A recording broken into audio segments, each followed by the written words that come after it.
للمتقين والصلاة والسلام على رسوله محمد وآله وصحبه أجمعين. أما بعد فأعوذ بالله من الشيطان الرجيم. بسم الله الرحمن الرحيم. والفجر وليال عشر والشفع والوتر والليل إذا يسر. وقال النبي صلى الله عليه وسلم ما من أيام أحب إلى الله من هذه الأيام العشر. صدق اللہ العظیم صدق رسولہ النبی الکریم. آپ میں سے اکثر ماشاءاللہ بہت اچھی گفتگو کی، اشعار بھی اور بہترین احادیث بھی اور قرآنی آیات بھی موقع اور بمحل. اس کی مزید آپ لوگ کوشش کریں کہ جب بھی قرآنی آیت پڑھتے اس میں کوئی غلطی نہ ہو، کوشش کریں، کیونکہ آپ یہ اوپر والی کلاس ہے. کوئی حدیث بھی ہو تو مکمل اگر سند کے ساتھ ہو تو زیادہ بہتر ہے. اور یہ جو میں نے سورۃ فجر کی جو آیات تلاوت کی اور حدیث، تو اس میں جو ابھی جو ذی الحج کے 10 دن اس کی فضیلت ہے بہت زیادہ.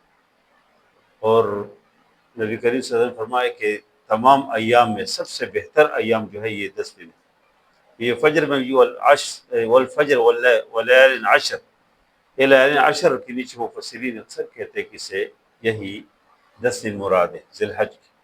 اس میں قربانی بھی ہے، اہم عبادت ہے، اس میں صدقات بھی ہے، اس میں استغفار بھی ہے، اور اس میں عام جو عبادت ہم سب کر سکتے ہیں اس کا اجر بہت زیادہ ہے. وہ روزے ہیں کہ ان 10 دن میں ہم روزے رکھیں، اللہ کو خوش کرنے کی کوشش کریں، اللہ کو راضی کرنے کی کوشش کریں. بہرحال یہ تو جس طرح بتایا ایک بہت اہم موضوع ہے، آپ اس پہ کوشش کریں، اس پہ تیاری کریں. آگے اگر جمعہ آپ کو موقع مل جائے جمعہ پڑھائے، ہاں، ورنہ ویسے ہی اس موضوع پہ آپ تیاری کریں. اور خاص کر اس طرح موضوعات پہ اس کی فضیلت بھی تو بہت کچھ ہے. ابراہیم علیہ السلام کی جو سنت ہے اور ابراہیم علیہ السلام کی جو سیرت ہے پورے سے اس پہ مطلب آدمی دیکھتے ہیں تو جگہ جگہ حج کے حوالے سے بھی جگہ جگہ ابراہیم علیہ السلام، اسماعیل علیہ السلام، بی بی ہاجرہ تنہا، اور قربانیوں کے حوالے سے بھی ایک پوری ایک لمبی تاریخ ہے. اور بہت کچھ قرآن میں بھی تقریباً کوئی 70 بار اللہ نے ابراہیم علیہ السلام کا نام لیا، اور الگ صورت بھی اس نام سے ہے، سورۃ ابراہیم. اس لیے کہ ابراہیم علیہ السلام بہت سارے مراحل سے گزرے. پھر ابراہیم علیہ السلام کے جو امتحانات ہیں، وَإِذِ ابْتَلَىٰ إِبْرَاهِيمَ رَبُّهُ بِكَلِمَاتٍ فَأَتَمَّهُنَّ، وہ امتحانات آپ کو معلوم ہو. بعض لوگ نے بلکہ بعض مفسرین نے بھی لکھا وہ چند چیزیں کہ ناخن کاٹنا اور ختنہ کرنا، یہ ذکر کیا کہ یہ امتحانات ہیں، حالانکہ یہ نہیں ہے.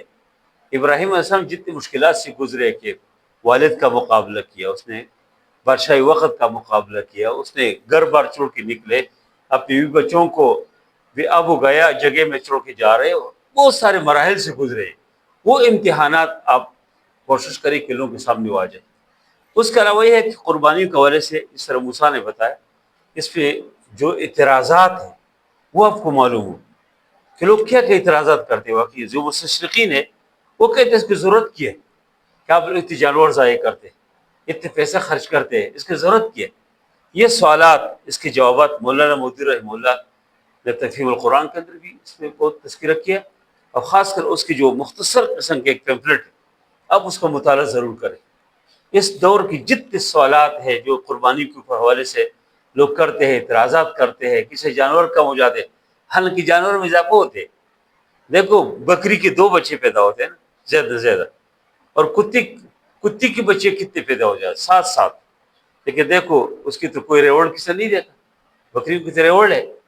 اور پھر سے قربانیوں سے کتنے لوگوں کی رزق وابستہ ہے. کوئی خریدتے منڈی پہنچاتے ہیں، کوئی منڈی بھی فروخت کر دیتے ہیں.